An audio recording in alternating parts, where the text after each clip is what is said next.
Welcome back to Night Shift Cozy. You're safe here. Let's slow down together.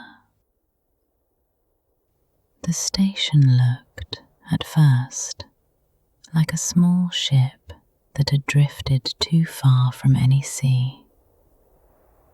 It rested alone on the wide, frozen plain, its low buildings connected by narrow corridors that glowed softly against the deep Arctic night.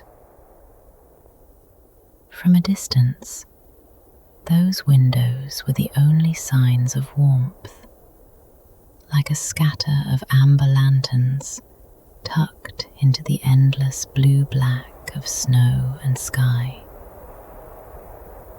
You had watched it appear from the small plane earlier that week, shrinking and then growing again in the window as clouds gathered and parted. Even then, before you'd set foot on the ice, something about its isolation had felt strangely welcoming. Now, after days of gentle routines and long, unhurried evenings, it felt less like a workplace and more like a quiet harbour at the very edge of the world. Tonight, the sky was especially clear. From the side door of the station, you paused on the threshold, one gloved hand resting on the frame.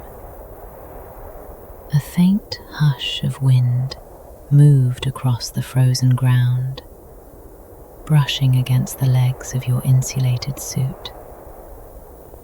The air was so cold, it seemed to sparkle, each breath turning to a soft cloud that dissolved almost as soon as you exhaled. The snow stretched out in all directions, smooth and undisturbed, except for the narrow track leading to the observation deck. Above it, the night sky towered in rich navy, scattered with stars so sharp they looked as though they had been pressed into place by careful hands. You could already see a faint greenish smear near the horizon. The aurora had been shy earlier in the week, a soft glow that hovered at the edges of your vision, never quite revealing its full shape. Tonight, though, it seemed more confident, a gentle promise of something about to begin. It hung low and pale, like watercolor paint just touched to wet paper, still spreading, still deciding what it wanted to become. You stepped back inside for a moment, letting the door close gently behind you. Inside the station, the air was warmer and carried a different scent. A faint trace of metal, plastic, and warmed electronics, mixed with the clean, dry smell of snow that had melted from coats and boots earlier in the evening. The quiet hum of machines vibrated through the floor, steady and constant, a soft reminder that even here, far from cities and roads, human curiosity continued to tick along. In the small control room, pale blue and green monitors glowed like a cluster of tame stars. Curving lines of data crept slowly up and across their screens, recording temperatures, wind speeds, and invisible particles that floated high above the earth. Tiny indicator lights blinked at their own patient rhythm, unconcerned with anything beyond their small, assigned tasks. You slipped off your outer gloves and rested them on a nearby chair, feeling the softer padding of the interior flooring under your boots. The station had been designed for practicality and safety, but there were little touches that made it feel almost home-like. A mug left drying beside a sink, a woolen hat draped over the back of a chair, a faded photograph of a summer lake pinned above a desk. On one of the desks waited your notebook, its pages filled with neat rows of numbers and small comments written in tighter, more hurried handwriting. You laid your hand on its cover for a moment, feeling the cool, smooth texture beneath your fingertips. There would be time later, you told yourself, to add more notes, more observations. Tonight was mostly about watching.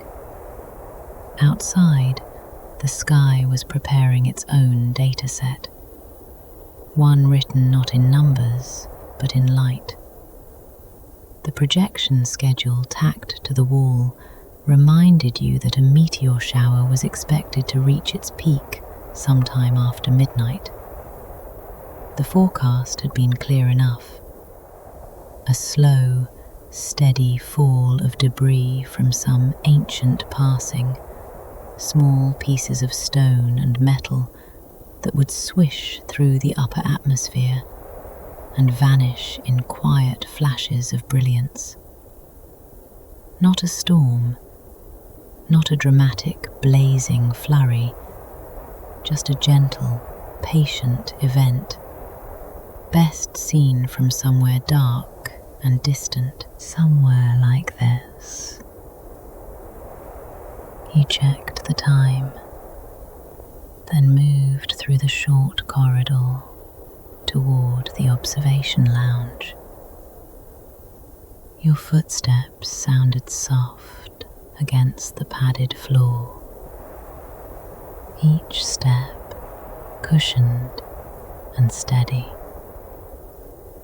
The walls hummed with the low-frequency vibrations of generators and heating systems, a constant background presence that had quickly become part of the station's personality in your mind.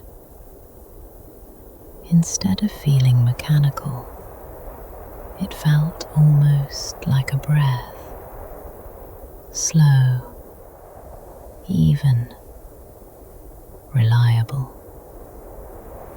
The lounge itself was a modest room, wider than the others, but still intimate.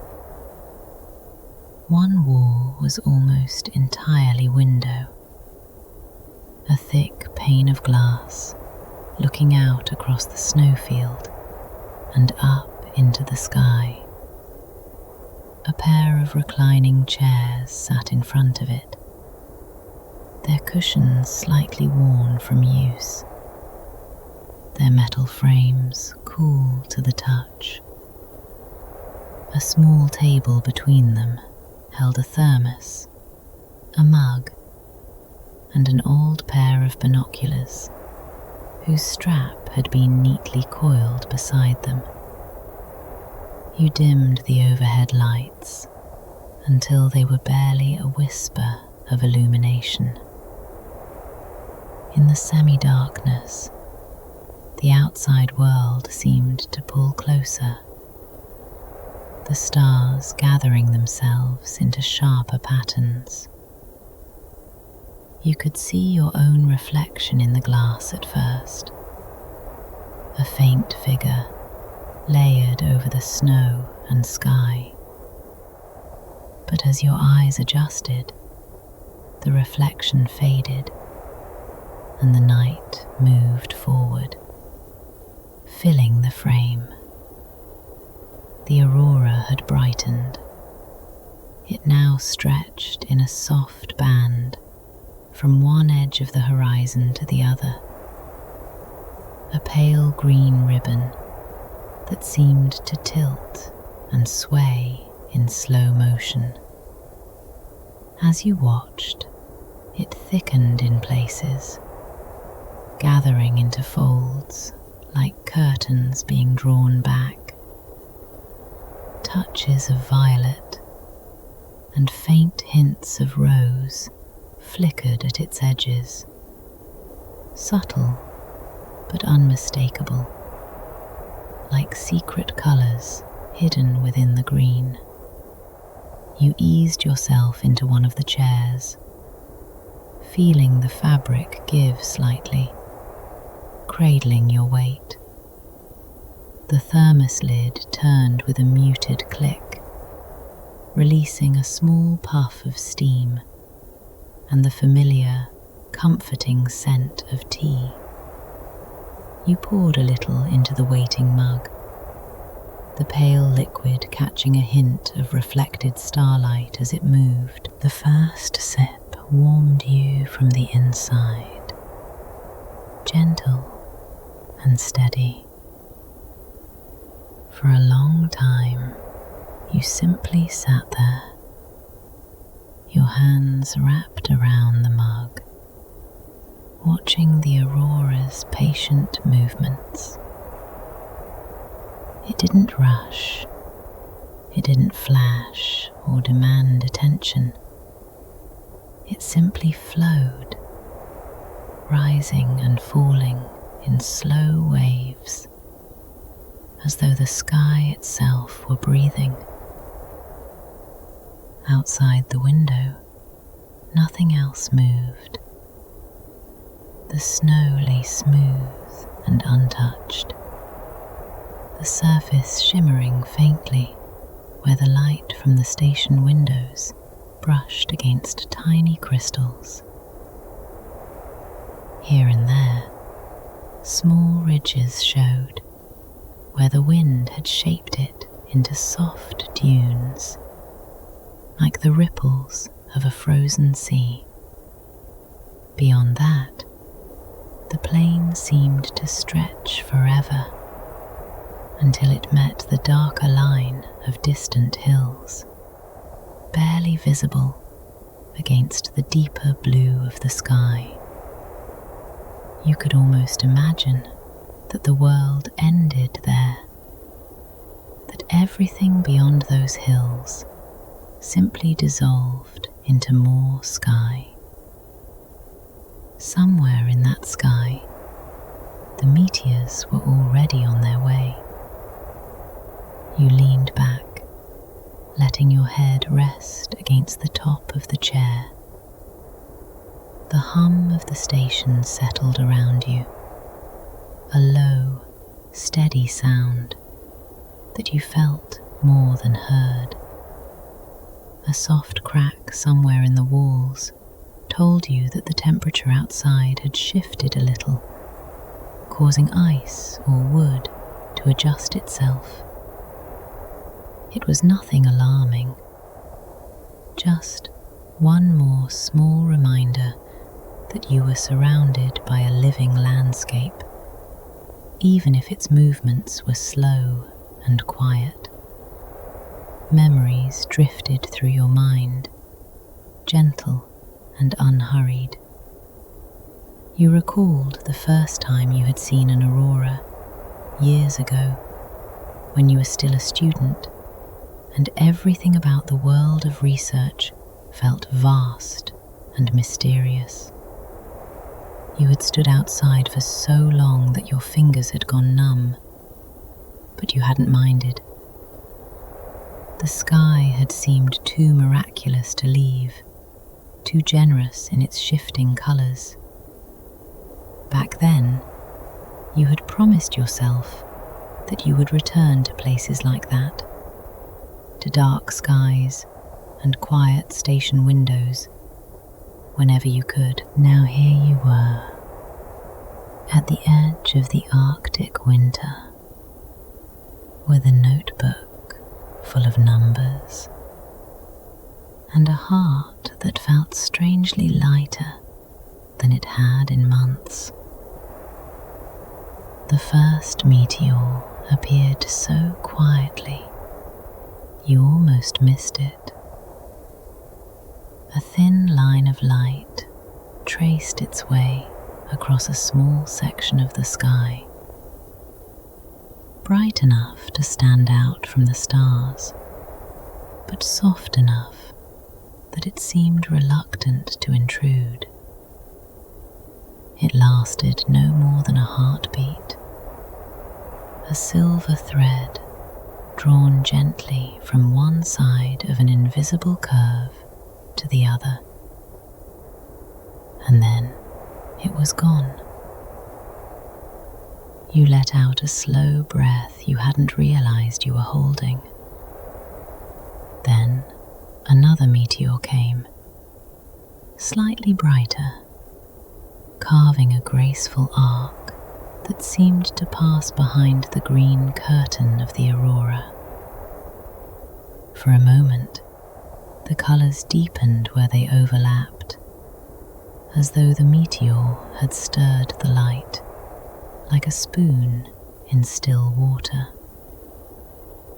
The effect was fleeting, but beautiful. A tiny collaboration between stone and charged particles, and the thin layer of atmosphere that protected everything beneath it. More followed, never in a rush, always in their own time. Some were little more than shy flickers at the edge of your vision, gone almost before you could turn your eyes toward them. Others left longer trails, their light lingering for a second or two before fading back into the darkness. None were loud, none were theatrical. They were like quiet guests arriving at a gathering that was already peaceful and content. Inside the station, the machines continued their work. In a nearby room, a printer produced a slow, occasional whir as it fed out a strip of data, the paper curling upon itself in loose loops. In another corner, a heater clicked softly as it adjusted its output, keeping the air warm enough to be comfortable, but cool enough to remind you that winter waited just beyond the walls.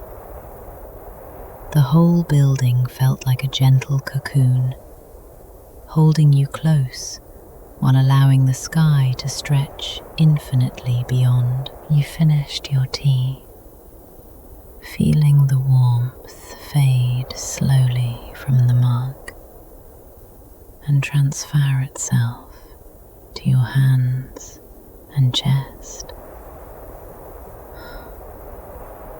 The residual heat traced a cozy path downward, loosening small clusters of tension that had settled in your shoulders and neck over long days of study. You set the mug down, letting your arms rest comfortably along the chair's sides. The aurora began to dance more boldly. What had been a quiet ribbon now swelled and twisted, rising higher into the sky in tall arches that seemed to reach for something just out of sight. The green grew richer, more saturated, threaded with streaks of violet that pulsed gently, like the tide coming in and out. In some places, the light gathered into bright knots that shimmered and then slowly unfurled, streaming outward again. The meteors wove themselves through this shifting fabric. Some appeared to dart between the folds of light, their paths briefly framed by the glowing arcs before disappearing. Others seemed to pierce the aurora directly, leaving narrow trails that faded in their wake. The effect was hypnotic, like watching someone stitch tiny silver lines into a vast, moving tapestry. You lost track of time. Minutes, perhaps hours, slid past like snowflakes drifting from the sky, each one soft, indistinct, and unhurried. The deep quiet of the Arctic wrapped itself around the station, thick and tender. Even the wind, which sometimes picked up enough to sweep small trails of snow along the ground, seemed to move with care tonight, as though it, too, were trying not to disturb the spectacle overhead. A mild tiredness stirred at the edges of your awareness, not the heavy exhaustion of long travel or hard days, but the pleasant sleepiness that comes when the mind has been gently soothed. Your eyelids felt heavier, but you didn't fight it. You simply let them drift, half closed, the lights above blurring into soft, glowing shapes. When you blinked them fully open again, the aurora had shifted once more. Now the main band of light curled above the station, like a protective arch, a dome of green that seemed to shelter the little cluster of buildings beneath it.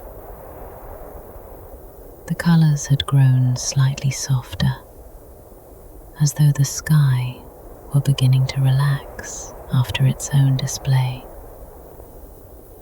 The meteors were still coming, but more slowly, each one a final, thoughtful punctuation mark in a long, graceful sentence.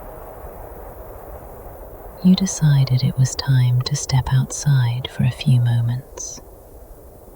Putting your gloves back on and pulling your hood up, you made your way down the short hallway toward the external door that led to the observation deck. The handle felt firm and cold under your hand as you turned it, and a thin line of icy air slipped in as the seal broke. You opened the door just wide enough to step through, then closed it carefully behind you, mindful of the warmth inside. The deck stretched out as a simple platform with a metal railing along its edge. Under your boots, the surface was dusted with a delicate layer of snow, thin enough that you could feel the metal beneath it. The railing was cold, but when you rested your gloved hands upon it, there was a reassurance in its solidity, a reminder that even here, under this vast, and extraordinary sky, you remained grounded. The air outside was sharper than it had seemed from inside, its chill wrapping itself around your cheeks and the bridge of your nose. You could smell almost nothing at first, just the blunt, clean cold of the Arctic night. But after a few breaths, you sensed faint hints of other things. The dry tang of ice, the distant, almost imaginary scent of rock buried beneath snow, the trace of your own breath mingling with it all. Above you, the aurora arched and fluttered. From this angle, you could see more of its height, the way it reached up from the horizon like the tall columns of some invisible temple. It shifted with a slow, watery grace, never pausing, never repeating the same shape twice. The colours weren't loud. They were soft and luminous, like light seen through frosted glass, gentle enough that your eyes could rest on them without strain. Another meteor crossed the sky, brighter than most you had seen that night. It traced a long, shining path that seemed to pass directly above the station, its tail fading gradually, like a breath on a mirror. It didn't make a sound that you could hear, but its presence left a subtle impression, as though the air remembered its passage even after the light had gone.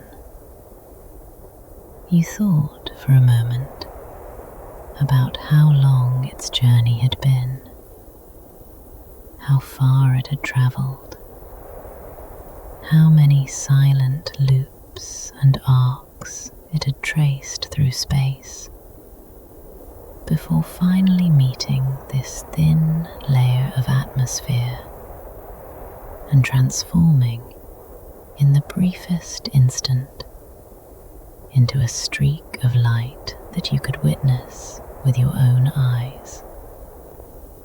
It was a humbling thought, but not in a heavy way. It made your own presence here feel like part of a quiet, shared story. The sky, the station, you, and the stillness between them all. A small shift in the boards under your feet drew your attention downward.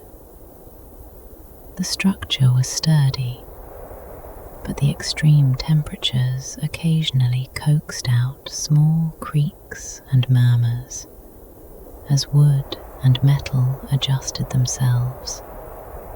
These sounds were gentle and familiar, like the sleepy stretches of an old house settling in for the night. Each one reminded you that the station too was a kind of living thing, built by many hands and maintained with care. You stayed on the deck until your fingers began to feel the cold through your gloves, and the tip of your nose tingled with numbness. It wasn't uncomfortable exactly, just your body's polite suggestion that it might be time to return to warmth. You took one last look at the arching aurora and the slow, occasional meteors, letting the image sink deep into your memory. Then you turned and stepped back inside, closing the door with a soft, final click. The warmth greeted you like an embrace. Inside the small entry space, you brushed the thin crust of snow from your boots and tugged down your hood, Your skin tingled as it met the gentler air, and a faint flush crept into your cheeks. The low hum of the station rose around you once more, soothing in its familiarity. In the lounge, the window still framed the night sky, but now you saw it from the cozy vantage point of someone already half ready for sleep. You dimmed the lights even further, leaving just enough glow to move around comfortably.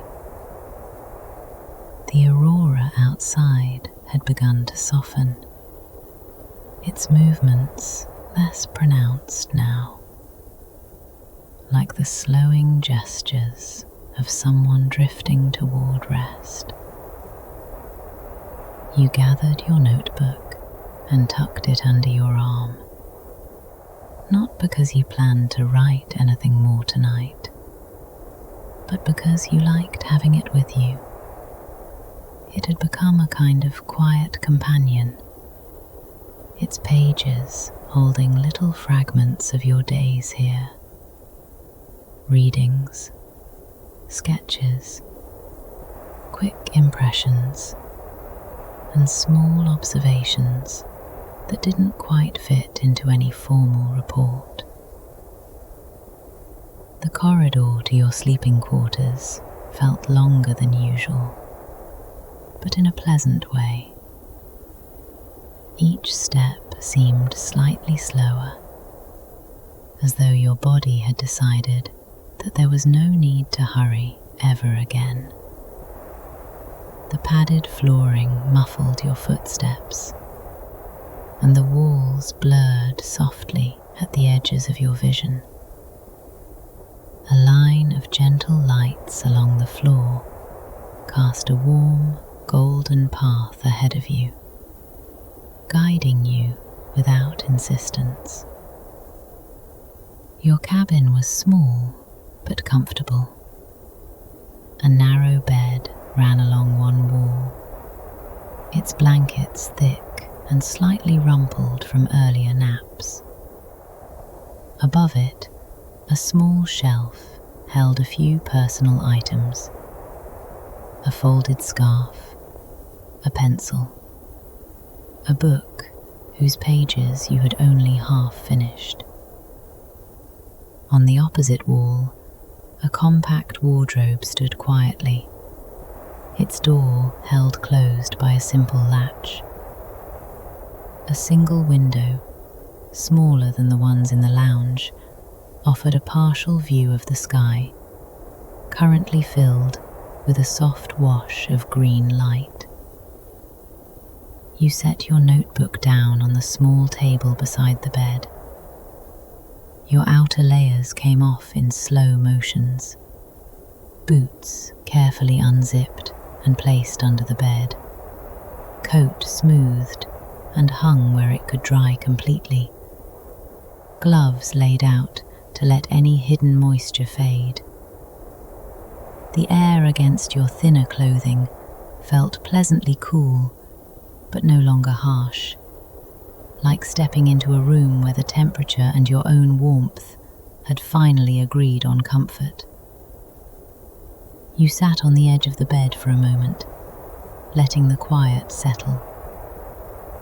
From somewhere deeper in the station, you could hear the faint, rhythmic thrum of a generator, its cycle steady and dependable. Occasionally, a very soft click marked some automatic adjustment or regulation, but nothing sounded urgent. Nothing sounded demanding. The whole building seemed to be exhaling slowly, as though it, too, were winding down after a long, watchful night. Stretching out on the bed, you drew the blankets over yourself. The mattress gave way in a familiar, supportive way, cradling your shape. The fabric of the blankets felt slightly cool at first touch, then rapidly warmed with your own heat, turning into a cozy nest. You adjusted your pillow so that your head was angled just enough to see the window without straining. Outside, the meteor shower had thinned. Only the occasional streak of light now traced a gentle path across your view, each one smaller and softer than before. The aurora still moved, but lazily, its once vivid curves now drifting like wisps of cloud. The sky had the feeling of a concert coming to a close. The loudest notes already played, the final, lingering chords drifting peacefully away. Your breathing slowed in response. You inhaled the clean, faintly metallic scent of the cabin air, along with the subtler undertones of fabric and wool, and the slight sweetness of whatever detergent had been used on the bedding. Each breath felt easier than the last, as though a weight you hadn't known you were carrying had been quietly lifted during the long hours of watching the sky. Your thoughts drifted gently. You considered the tiny scale of each meteor, each speck of rock burned into light by its encounter with the atmosphere. You thought of the aurora, born of invisible particles and magnetic fields, turning something mathematical and unseen into colour and movement. Most of all, you thought about the stillness here, the way it differed from silence back in the busy world, the way it wasn't empty, but full of unspoken calm. In a life made of deadlines, messages, and overlapping noise, this night felt like a spacious, generous pause. You realized, with a quiet sense of gratitude, that nothing needed to be solved right now. No problem demanded your attention. The data would be there in the morning, waiting patiently. The station would hum along, keeping its steady watch. The sky would continue to move through its slow cycles, untroubled by anything that happened far to the south. All that was asked of you now was rest. Your eyelids grew heavier with each blink. The tiny muscles around your eyes relaxed, letting your gaze soften until the edges of the window frame blurred. The aurora outside became a gentle wash of colour, more suggestion than shape. The stars themselves grew fuzzy, like grains of light seen through a thin veil. You tucked one hand under your cheek, feeling the softness of the pillow and the warmth of your own skin. The other hand rested loosely against your chest, rising and falling with your breath. Your body felt pleasantly weighted, anchored to the bed, yet floating within the comfort it offered. In the distance, the last of the meteors fell. You didn't see them all, but you sensed their presence, brief and beautiful. Perhaps one or two left faint, lingering trails across the part of the sky visible from your small window. Perhaps others passed overhead where you couldn't see at all.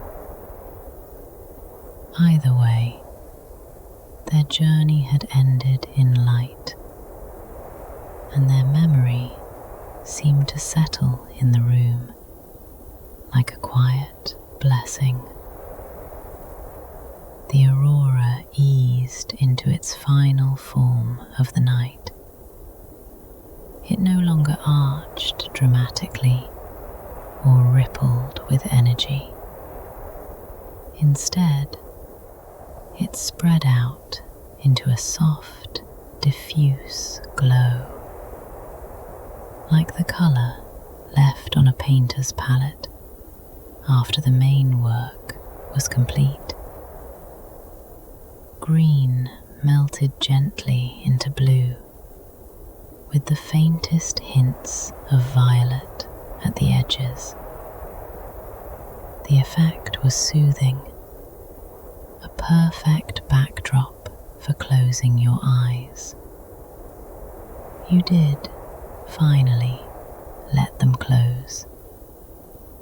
Behind your eyelids, the glow of the aurora lingered as a hazy impression, a gentle wash of colour that promised safety rather than surprise. The hum of the station became a lullaby, its frequency sinking into the space just below conscious hearing. The distant, occasional crack of ice sounded now like the slow turning of pages in a book, each one marking another step deeper into rest. Your last waking thought was a simple, quiet one. You realized that calm was not something you had to fight for or earn. It was here, waiting whenever you allowed yourself to step into it, like this station in the snow, like this night under the shifting sky, like this bed cradling you in its warmth. All you had to do was breathe and let go, one gentle exhale at a time. Outside, the long Arctic night wrapped itself around the research station. It lay there on the snow like a small, glowing ember, held safe beneath the thinning aurora and the slowly fading meteors. The sky continued its vast, unhurried turning.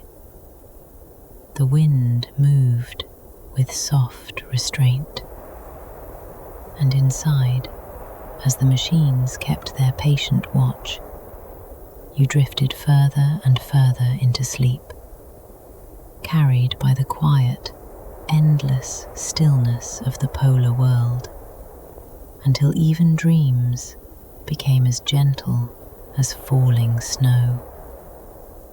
Thank you for spending this night with us. Sleep well, friend. Don't forget to subscribe if you'd like more stories like this.